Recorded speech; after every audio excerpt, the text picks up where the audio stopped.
अस्सलामु अलैकुम वरहमतुल्लाहि वबरकातुहू। नाज़रीन मोहतरम, मैं हाफिज़ मान रिज़वी आपकी खिदमत में नई वीडियो के साथ हाजिर हूँ। नाज़रीन मोहतरम, आज जो मैंने वीडियो आपके सामने रखनी है कि इतनी गिरी हुई और इतनी घटिया किस्म की इन्होंने हरकत की है, और ये सवाल मुझसे काफ़ी मेरे अजीज़ों ने भी किया है और मोतबर लोगों ने जनाब मुझसे इसके बारे में पूछा है, तो मैंने सोचा कि इसके बारे में एक मुकम्मल डिटेल जो है वो होनी चाहिए। नाज़रीन मोहतरम, एक सवाल किया जा रहा है, उन्होंने कहा कि मरहूम अल्लामा खादिम हुसैन नदवी रहमतुल्लाह अलैह, उनके दामाद और अल्लामा हाफिज साद हुसैन नदवी साहब जो कि तहरीक लबैक पाकिस्तान के चेयरमैन हैं, उनके बहनोई जनाब उनको फ्रांस के अंदर जनाब सफ़ीर जो है वो तयन कर दिया है। और ये अभी आप स्क्रीन पर तस्वीर भी देख रहे हैं।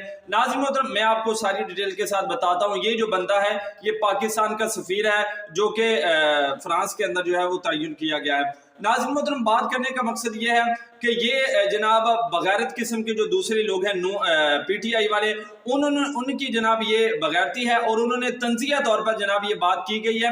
हालांकि नाज़रीन मोहतरम, आपको बताऊं कि अल्लामा साद हुसैन नदवी साहब, आपकी 4 बहनें हैं और आप 2 भाई हैं, यानी कि बाबा जी के 2 बेटे और 4 बेटियां हैं, और अभी तक जनाब उनमें से सिर्फ अल्लामा साद हुसैन नदवी साहब की शादी हुई है, बाकी ना बेटियों में से किसी की हुई है और ना ही जनाब अनस हुसैन नदवी साहब की शादी हुई है। तो ये एक जनाब तोहमत जो है लगाई जा रही है, और जनाब ये घटिया किस्म की गिरी हुई हरकत, गिरे हुए जनाब लीडर के गिरे हुए कारकुन ही जनाब कर सकते हैं।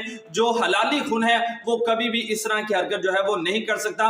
तो इस तरह की कोई बात नहीं। जो दोस्त मुझसे पूछ रहे थे वो ये नोट कर लें, अल्लामा साद हुसैन नदवी साहब का कोई बहनोई नहीं है, उनकी किसी बहन की कोई शादी नहीं हुई। तो ये सिर्फ और सिर्फ एक फसाद जो है वो फैलाया जा रहा है।